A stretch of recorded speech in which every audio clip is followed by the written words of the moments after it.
Well, Joe, we're at Owen Field. Do you remember what this place looked like in 1998 when you got here? I tried to wipe some of it from my memory, other than, understanding cathedrals like this, the Palace on the Prairie. We wouldn't call it that back then. We sort of worked together, I think, and figured those kind of monikers up. But it needed a lot of work. And I knew that before I even took this job, because I had come here with Missouri when we had played here a couple of times, and just had noticed that it needed some work. But like anything great, Toby, you can see the beauty beyond some of the issues that need to be addressed. And this place is magical. And I'm excited that the continued vision around our stadium master plan is continuing to evolve, and really look forward to the time we can make some of these other plans available so our fans can see them. When you look at Owen Field and the changes, the renovation that has been made here, when you think of taking OU into the SEC, the championships, what do you hope your legacy will be? That's like asking somebody what you want on your tombstone. Do you ever think about that way in advance? No. I don't know that I ever stopped to think of that. I just focus on the things that matter most. And as a leader, there are moments that you certainly have the plan that you want to execute. But I've always known that for me to have any success as a leader, it was going to be fully understanding what it takes to put others in a position to be successful. And so I think one of my gifts is knowing what that is, and working with, whether it's coaches or staff, or most notably having the best interests of the athletes in every decision that is made. Everyone, I mean, without exception. And to be able to connect with them, to know what they need, what helps them, what they're seeking, how they want to grow, showing them how we've got the resources, being there, having them come by an office, sitting on, in a chair on a couch, talking about their life, asking for advice, having that connection. So I think at the end of the day, the process is sort of the glue, but the strength of the relationships is what drives the process itself. Tell me about the moment that you made the decision that now is the time. Probably going to have to expand upon that in some book someday. Maybe you could do the verbal version of it. All right. But it started to be clear that it's a confluence of various things. It's not a question that I've changed, in any way, my passion for being in a role like this, or energy, or even some unique special interest that I wanted to pursue. It finally got to me that I won't make any more reasons for putting my family, on the side while we handle this last or next or whatever ongoing crisis that just zaps every possible minute of any limited amount of personal time one has. Don't get me wrong. I knew what I signed up for when I started getting in this business, and certainly the demands on one's time as you grow through the profession and become an athletics director and all that goes with it. I knew exactly what we were signing up for. I talked to my wife what she might be signing up for marrying me. We talk about it with our family, and we've learned how to adjust and make time for the priorities. But this latest approach to how college athletics is going, while it's challenging and sort of invigorating that you're helping shape the future, it it just needed for me to take a moment and do a check on one's life journey. Yeah. And there are some things that people learn when you get to a place like I'm in age-wise. Again, healthy, high motor, all that's great. But your friends and family, they start needing you in a different way, and start realizing what life can be about and what isn't promised. And some of the moments that you've put to the side and said, well, we'll get to that, at some point. So all that sort of the confluence of what sort of went through my mind, and that, I know if whatever decision I was going to make, for whatever the right reasons are, that family was going to be the center of it. Yeah. How does Kristen feel about this decision? So far, she's great with it. I think that has an opportunity to change when she sees me way more than she has. I don't know if she can say, do you have another plan? But you're going to be around the house too much. Too much. Yeah. Well, and I'm not. Look, many of us in this business are alphas. You can't sit still. Yeah. You don't sit on any couch. You just don't. And probably we should all be better at taking, more time for ourselves. I started talking to some of our coaches, which I always do, about work-life balance and just being vulnerable, if you will, in this setting. We had a great conversation. It was great advice and counsel. But one moment after that last conversation I had with a coach about that, I kind of said to myself, wait a minute, are you following your own advice? Yeah. And again, the confluence of things started me. So I just hope that, Kristen knows that I'm not going to be around the house all the time, but I'll be around a lot more.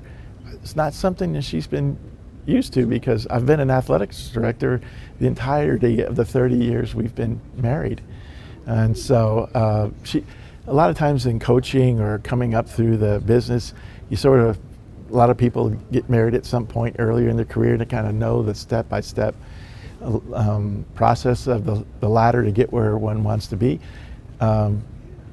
Kristen jumped into it full body, and she has been awesome. And that's why I wanted to start with thanking my family. Usually you thank all these other people and then say, oh, last but not least, right.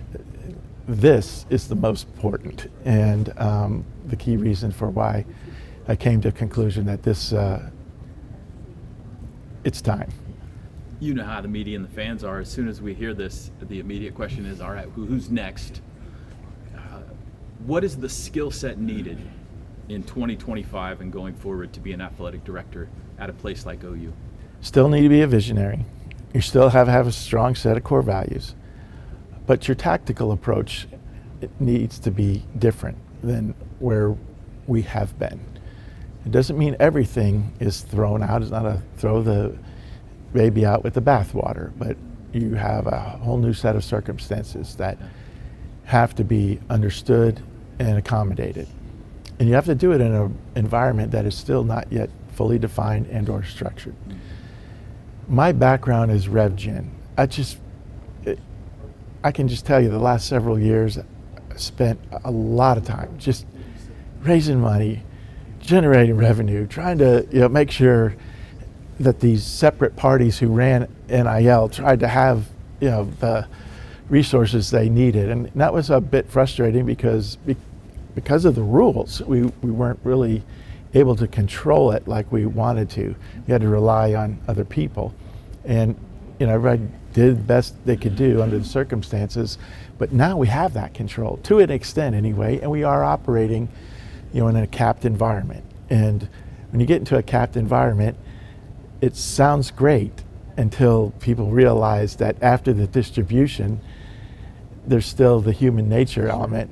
I can remember back to conversations even 20 or 30 years ago about whatever the subject might be. I need more scholarships. I need more money for assistance. I need more facility help. I need more and more and more. And it's not just the slogan of the SEC, it just means more. The programs need more. Yeah. And at the moment, we're churning through more of the resources than the system itself can generate. And so there's a natural tug or push and pull, whatever you want to call it, where this has to be managed. So the next leader has to have a really good sense, skill set, and strength to manage that. But also realize that there's nothing wrong with saying, I need to get even smarter people around me. Always believe that the best leaders realize the people they put around them with the specific skill sets that can complement the ones they have are the ones that will succeed. And in a period of disruption, kind of think of it as like this tidal wave that has been hitting college athletics. If one stands on the beach and just waits for the tidal wave to crash, they're going to be washed away. Yeah. Your only chance to survive it is to dive into it and make sure you're doing everything you can to get on the other side. And it's just a time where you have to have, a change agent mentality. At the same time, you're trying to keep the things of the fabric and the elements that keep the program successful. The relationships with the coaches, the athletes, understanding what they need, what their challenges are, so you're meeting them with the resources that are necessary to help. And make sure you have the eye on the path forward, because everybody is looking to the leader to chart the course. That's what a strategist or a general is all about, a person that knows the way forward. At the end of the day, all that adds up to trying to be a leader worth following. That's always been my last thing that I've always spoken to myself: be the leader worth following. So whoever it is that they do select, be the leader worth following. I'm not expecting you to give me a name, but do you have someone that you feel like would be the perfect fit for OU in your mind? Of course I do, but I have some biases as well. I want to be supportive of the university. Whoever they believe would be the next leader, and I'll support he or she to do my best to make that transition as smooth as possible. And we don't get to practice these sort of things, Toby, so it'll be a first-time experience for me too. But I am doing it in this way, in collaboration with the university, because I truly love what Oklahoma is, what it's all about, and what excites me is always what it can be in leading in college athletics. That's the brand, that's our DNA, that's who we are. We need to, embrace that and be unapologetic about what makes Oklahoma really great and the people that push the whole university forward. And it's always going to be built on their shoulders. And just like we always say, we stand on the shoulders of the people that came before us. We want to get the right people on the shoulders of people that have been here and help them stand and lead the program forward too. 2 more questions. Is college athletics going to be okay? I think in the long run, the answer is most assertively yes. I do think there's still going to be a period of struggle. There's still going to be the period of uncomfortable times. And it doesn't mean that equates to how a team does in a certain season. I mean, it's just the enterprise we're talking about. We need a structure. We've lived by a structure. College athletics cannot just ebb and flow to whatever the whims of the moment are. We need a structure that allows a greater group of universities to be successful. I know there's narratives that are all out there about more and more separation from the haves and the have-nots. But what makes college athletics special is the combination of both, not the separation of. And like any of the major franchises out there, one of the key strategies for them to be successful in the greater enterprise they're part of is that there's at least an acknowledgement of the owners that parity is essential to the success of the league itself. And so everybody has to have their chance. What does that mean going forward?